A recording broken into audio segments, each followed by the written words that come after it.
La paracha de Kitavo que nous lisons ce Shabbat s'ouvre sur une mitzvah particulière, la mitzvah des prémices, des bikurim, qui consistait pour le cultivateur, chaque année, lorsque se présentaient les premiers fruits de l'arbre arrivés à maturité, il les portait à Jérusalem, au temps où le temple existait.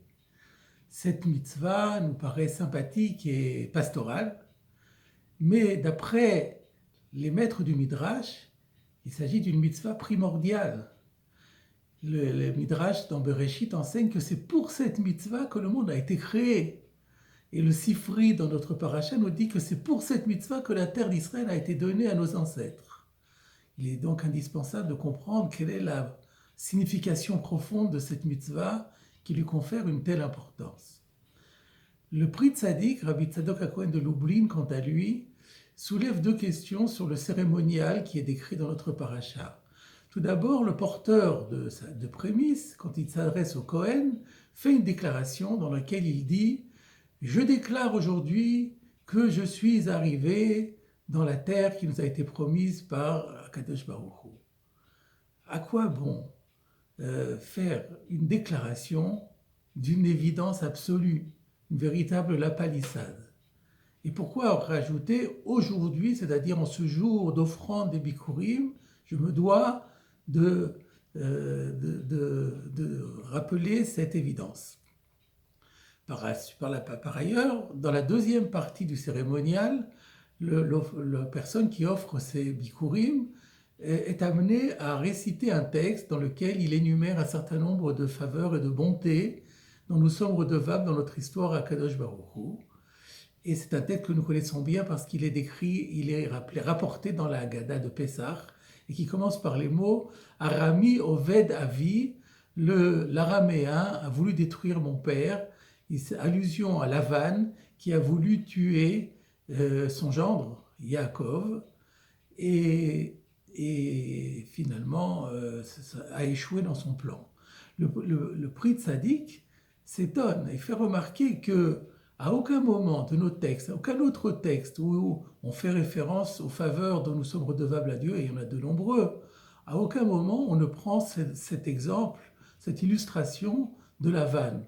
On se serait plutôt attendu, par exemple, à ce qu'on rappelle que Yaakov a été sauvé de la confrontation avec son frère Esav qui s'était porté contre lui avec 400 soldats, à la tête de 400 soldats.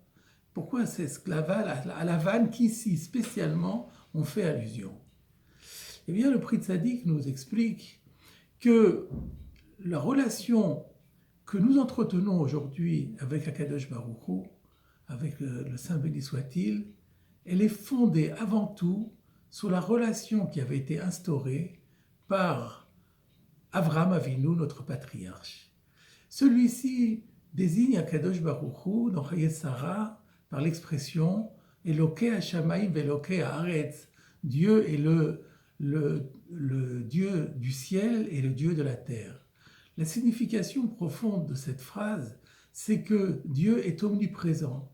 Il est aussi présent dans le ciel que dans les parties les plus matérielles du monde, dans les couches les plus viles, les plus basses de la matérialité.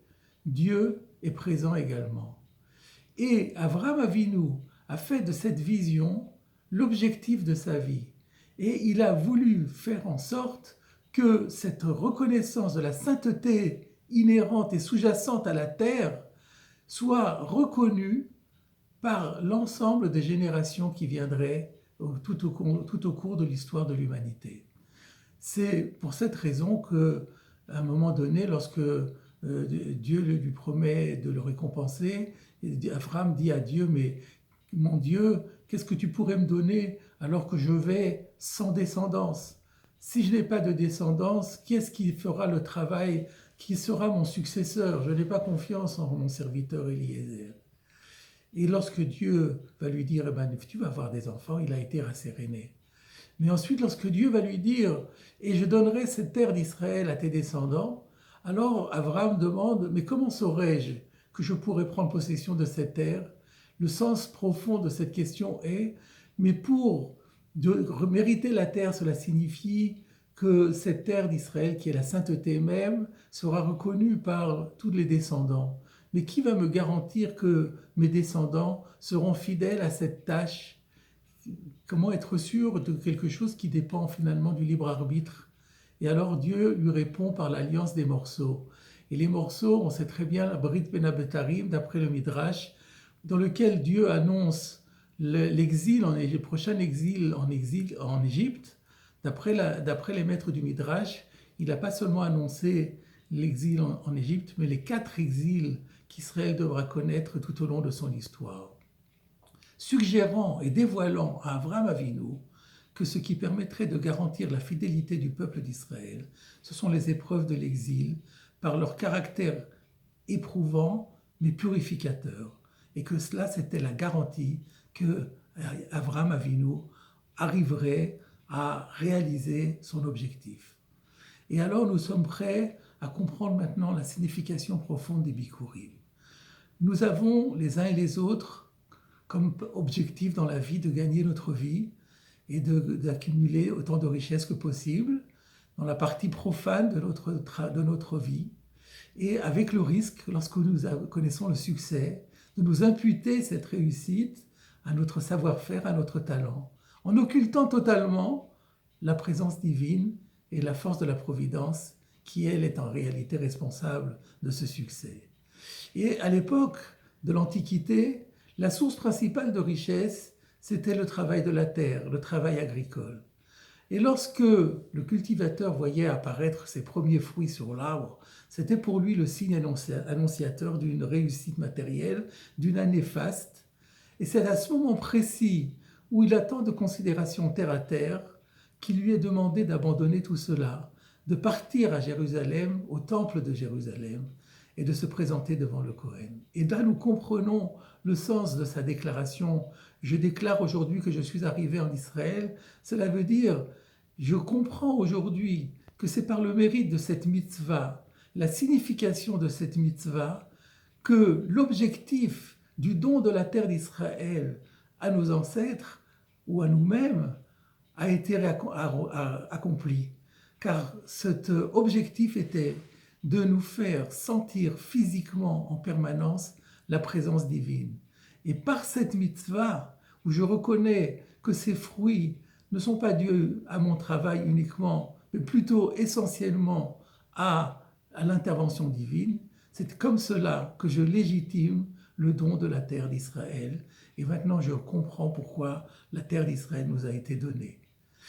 Et là, le Prince Sadique donne toute la mesure de sa pensée en disant que cette reconnaissance de la main divine dans les événements les plus anodins de la vie, les plus matériels de la vie, les plus naturels, les événements agricoles, de la vie agricole, la météorologie, y voir la main de Dieu, c'est en réalité décliner le monothéisme dans toute sa dimension. Car le monothéisme, ce n'est pas simplement déclarer que Dieu est omniprésent au plan géographique, mais il est omniprésent au plan spirituel. Dieu est présent dans les couches les plus élevées de la spiritualité, même celles qui sont complètement inaccessibles à l'esprit humain. Et en même temps, il est présent dans les couches les plus basses, les couches les plus viles de la matérialité. Décliner ce monothéisme dans notre vécu, voilà quel était l'objectif de ces Bikurim.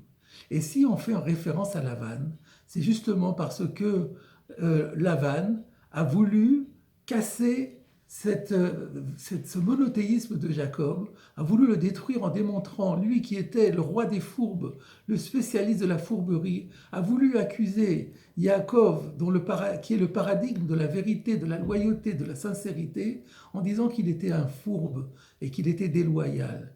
Son accusation a été reprise par l'ange tutélaire de Esav, qui a voulu le battre pour cela. Il n'y est pas arrivé car Yaakov Avinu était complètement blanc par rapport à cette accusation. Mais il est arrivé à lui luxer la hanche, allusion à ses descendants, qui eux pourraient faiblir effectivement, pourraient se relâcher. Et alors, Dieu lui avait dit que grâce à l'exil d'Égypte, cela serait réparé. Et c'est pourquoi, après avoir cité la vanne, celui qui apporte les Bikurim rapporte la sortie d'Égypte, rappelle la sortie d'Égypte, qui a fait en sorte que le peuple d'Israël a été complètement purifié, a retrouvé cet investissement total dans le monothéisme vécu, qui est notre vocation. Voilà, mes chers amis, la signification de cette mitzvah sur laquelle il nous incombe de travailler très fort à l'approche de Rosh Hashanah.